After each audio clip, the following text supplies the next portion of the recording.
রিয়া দেখো আমাকে নিয়ে হবে, ও জানিবেন মতো আমাকে মারতেছে। আশ্চর্য, আপনি ওকে মারতেছেন? আপনি ওনাকে চিনেন? উনি বড় লোকের ছেলে। কে বড় লোকের ছেলে?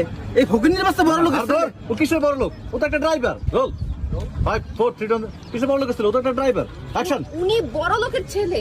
কিসের বড় লোকের ছেলে? ও তো একটা ড্রাইভার। উনি ড্রাইভার মানে? হ্যাঁ, আরে সে কিসের ড্রাইভার আপনি জানেন না? সে আমার গ্যারেজের গাড়ি চালায়। আমার গ্যারেজে একজন গাড়ি সারতে যায়, আর সে ওই গাড়িগুলো নিয়ে বাইরে নিয়ে ফুটনি দেখায়। গরিবের ঘরে জন্ম নিয়ে ও বড় লোক সাজে। ও একটা মেয়েরে পড়ানোর জন্য এসব করে। কোন আমি কি করবো? ওরে আমি আজকে মারে না। ঠিক আছে ঠিক আছে, আপনি যান, আমি দেখতেছি। আপনি একটা মেয়ে মানুষ, তারপর আপনি অনেক সুন্দরী।